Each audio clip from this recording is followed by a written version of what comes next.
Scotch last night. Hi, it's Mark Bossert from Top Local Lead Generation. We're talking about drinking Scotch, obviously, with Chuck Prenevost from FranNet. Actually, Chuck's a franchising expert, and we're going to be talking about the questions you want to ask yourself, or have to honestly ask yourself before buying a franchise. How you doing today, Chuck? I'm doing good, Mark. Yes, you're right. Sipping some fine Scotch last night.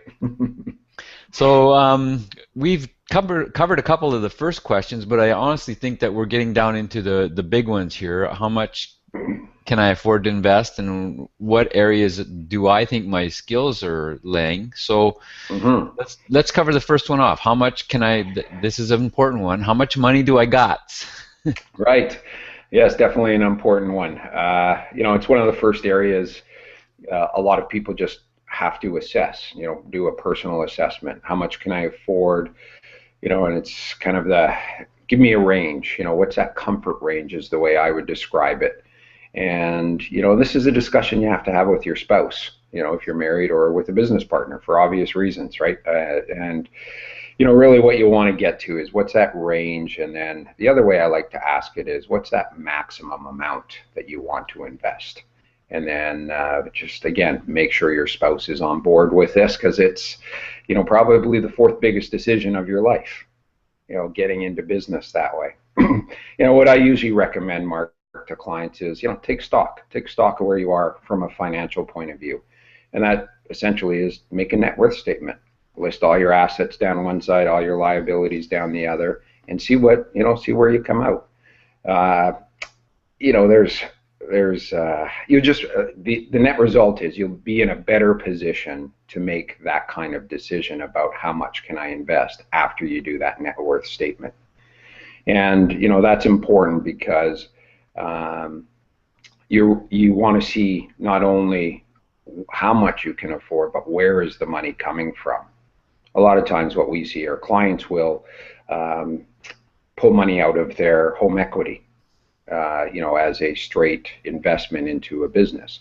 The advantage there, of course, is that all the interest from that loan to your new business, all that interest is tax deductible. It's an expense for the business. So you eventually pay that back as well. The other part is when you have to, potentially finance. You go to the bank and you say, I'm thinking of buying a business. Here's my current situation.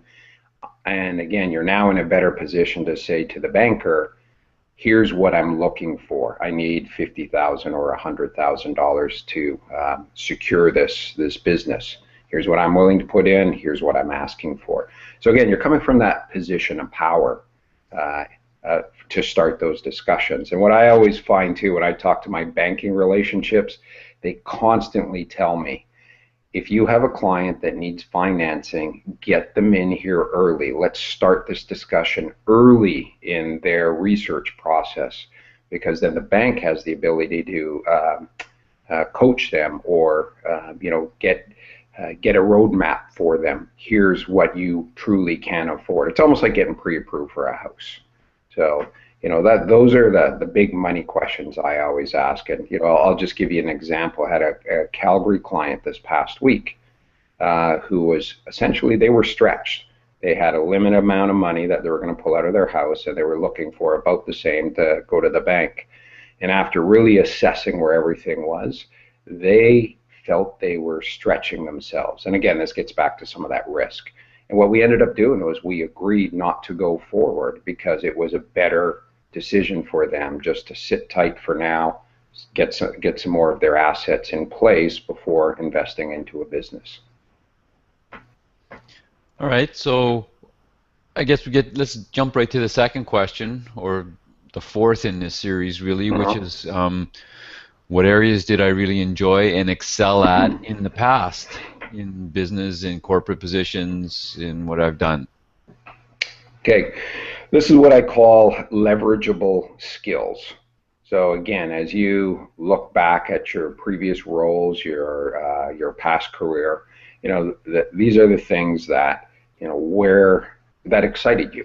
Where were those areas that you felt you were on the top of your game, that you really enjoyed doing? where you were most engaged with your team or your peers. So really think about that. What was I doing? How was I feeling?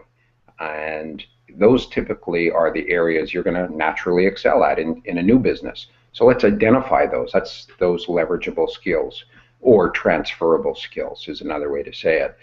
That the other part is, when you look back at those positions, what specifically did you enjoy doing? So you can identify it kind of in the sales and marketing area. Was it leadership or managing teams, teams of people, or maybe it was financial or operations? But really, take stock of where you were with your past careers, and then that becomes essentially your core competencies that you can move into a new business, and that's part of building that ideal business model.